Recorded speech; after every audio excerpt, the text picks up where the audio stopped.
Assalamualaikum warahmatullahi wabarakatuh. Nama saya Resi Fadila Risma.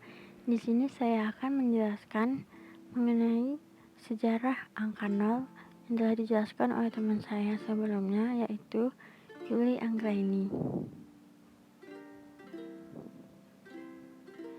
Sejarah angka nol. Sejarah angka nol berawal dari Babilonia. Bangsa Babilonia mendapatkan sistem penemuan mereka dari bangsa Sumeria. Robert Kaplan, penulis Nothing That is a Natural History of Zero, menunjukkan bahwa bangsa Babilonia menggunakan sepasang simbol wedges miring yang digunakan untuk mempresentasikan sebuah nomor kolom kosong. Ini adalah lambang yang digunakan oleh bangsa Babilonia. Sistem Sumeria melewati kekaisaran Akkadia ke Babilonia sekitar tahun 300 sebelum Masehi. Para ahli setuju bahwa simbol yang muncul itu merupakan pengganti angka 0 untuk membedakan 10 dan 100, atau untuk menandakan bahwa dalam angka 2025 tidak ada angka di dalam ratusan. Pada awalnya, Babilonia menggunakan uang kosong dalam sistem penemuan mereka. Tetapi karena membingungkan, maka digunakanlah wedges miring tadi.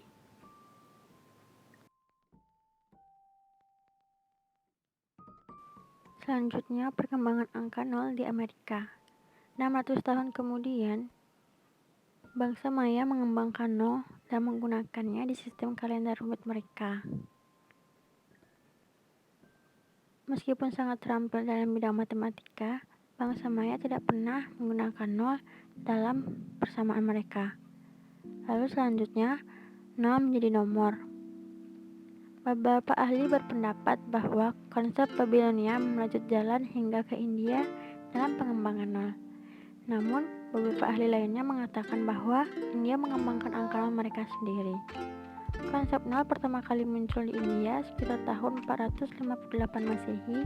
Konsep ini muncul pertama kali bukan dalam bentuk simbol, tetapi dalam pengucapan yang diucapkan dalam persamaan matematika, puisi, atau penyanyian. Pada tahun 628 Masehi, seorang astronom dan ahli matematika India yang bernama Brahmagupta mengembangkan angka 0, yaitu sebuah titik. Dia juga mengembangkan operasi matematika menggunakan 0, menulis aturan untuk mencapai 0 melalui penambahan dan pengurangan, dan menggunakan 0 dalam sebuah persamaan. Ini adalah pertama kalinya di dunia 0 diakui sebagai jumlah tersendiri, baik sebagai sebuah ide dan simbol. Selanjutnya, 0 di timur sampai ke seluruh dunia. Selama beberapa abad berikutnya, konsep 0 terungkap di Tiongkok dan Timur Tengah. Menurut Niels Bertil dari Youth Global, pada tahun 773 Masehi, 0 mencapai Baghdad, di mana ia menjadi bagian dari angka Arab yang didasarkan pada sistem India. Seorang ahli matematika Persia, Muhammad Ibnu Musa al-Khwarizmi, menyarankan lingkaran kecil harus digunakan dalam perhitungan jika tidak terdapat suatu nomor di tempat puluhan. Orang-orang Arab menyebut lingkaran ini sebagai sirf atau kosong. Angka 0 sangat penting untuk al-Khwarizmi yang menggunakannya untuk menciptakan aljabar pada abad ke-9. Angka 0 mencapai Eropa melalui penaklukan Spanyol oleh bangsa Moor. Angka 0 kemudian dikembangkan lebih lanjut oleh matematikawan Italia, Fibonacci, yang menggunakan persamaan Fibonacci yang melibatkan 0. Kemudian, pemerintah Italia mencurigai penggunaan angka Arab dan melarang penggunaan angka 0. Namun, para pedagang terus menggunakannya secara diam-diam, dan kata Arab untuk 0 membentuk sebuah kata baru, yaitu cipher, yang tidak hanya berarti karakter numerik, tetapi juga berarti sandi atau kode. Pada tahun 1600-an, angka 0 digunakan luas di seluruh Eropa. Ini didasarkan kepada sistem koordinat Kartesian oleh René Descartes dan juga perkembangan kalkulus oleh Sir Isaac Newton dan Gautam Willibrord. Kalkulus membuka jalan bagi fisika, teknik, komputer, dan juga teori keuangan dan ekonomi. Mulai saat itulah angka 0 tersebar ke seluruh dunia.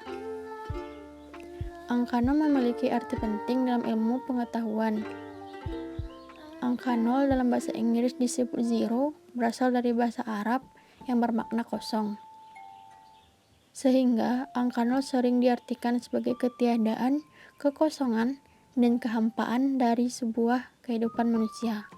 Selain itu, angka 0 sebagai tanda kekalahan dalam sebuah pertandingan dan sebagai ketidakmampuan seseorang dalam menjalankan kehidupan. Nah, angka 0 sendiri memiliki beberapa keunikan. Yang pertama, 0 adalah angka terakhir yang muncul setelah angka 1 sampai 9. Ini karena pada abjad-abjad yang biasanya ditempelkan di tembok sebagai bahan belajar semasa kecil, secara alfabet di bawahnya biasanya ditulis angka yaitu 1 sampai 0. Mengapa bukan 0 sampai 9? Karena 0 ditemukan terakhir setelah angka 1 sampai 9. Lalu keunikan keduanya yaitu bilangan 10 adalah bilangan asli pertama yang menggunakan angka 0. Sudah jelas, karena bilangan sebelum 10 adalah 1, 2, 3, sampai 9 yang tidak terdiri dari angka 0 sama sekali. Lalu keunikan yang ketiga, pendefinisian secara formal, 0 bukan bilangan positif dan bukan bilangan negatif. 0 termasuk dalam kategori bilangan netral, sehingga sistem persamaan bilangan di dunia dibagi ke dalam 3 bagian, yaitu bilangan positif, negatif, dan netral. Di mana bilangan positif adalah bilangan yang lebih dari 0, bilangan negatif adalah bilangan yang kurang dari 0, dan bilangan netral adalah angka 0 itu sendiri. Lalu keunikan yang keempat, bilangan positif ada sebanyak tak hingga. Himpunan bilangan negatif juga ada sebanyak tak hingga, tetapi himpunan bilangan netral hanya ada satu, yaitu 0 saja. Lalu keunikan yang kelima, 0 adalah bilangan genap. Bilangan genap adalah bilangan kelipatan 2, bukan hanya 2, 4, 6, dan seterusnya yang merupakan bilangan genap, tetapi 0, negatif 2, negatif 4, negatif 6 juga merupakan bilangan genap. Bilangan dikatakan genap bila bilangan itu bisa dituliskan ke dalam bentuk 2K, dengan K adalah bilangan bulat. Karena 0 bisa dituliskan menjadi bentuk 2K dengan K sama dengan 0, maka 0 merupakan bilangan genap. Lalu keunikan yang keenam, 0 bukan bilangan prima dan juga bukan bilangan komposit. Definisi bilangan prima dimulai dari 2, bukan dari 1. Bilangan prima adalah bilangan asli yang lebih besar dari 1 dan mempunyai faktor positif 1 dan dirinya sendiri. Lalu keunikan yang ketujuh, semua bilangan bulat bukan 0. Jika dipangkatkan sama 0, maka hasilnya adalah 1. Lalu keunikan yang terakhir, angka 0 juga memiliki kekhususan apabila dijumlah dengan bilangan beberapa yang hasilnya adalah sama. Jika dikurangi juga hasilnya sama. Angka 0 memiliki makna filosofi tersendiri. Yang pertama, ketika kita mengartikan angka 0 sebagai kelipatan, maka 0 berarti titik tolak untuk melipat gandakan kemampuan kita, serta hasil yang kita ingin capai dari proses upaya yang kita pilih dalam menyikapi dan melakukan sesuatu. Lalu yang kedua, dengan adanya angka 0, cara atau upaya kita yang salah bisa menghasilkan kesalahan atau melipat gandakan kerugian. Demikian pula sebaliknya, ketika upaya kita benar atau baik, maka hasilnya adalah kebaikan yang berlipat dan kita menemukan banyak kebenaran. Lalu yang kedua, dengan adanya angka 0, kita dapat mengenal nilai angka-angka lainnya. Angka 1 akan bernilai lebih besar jika diikuti angka 0 menjadi angka 10. Dalam skala 1 sampai 10, angka 10 merupakan nilai yang sempurna.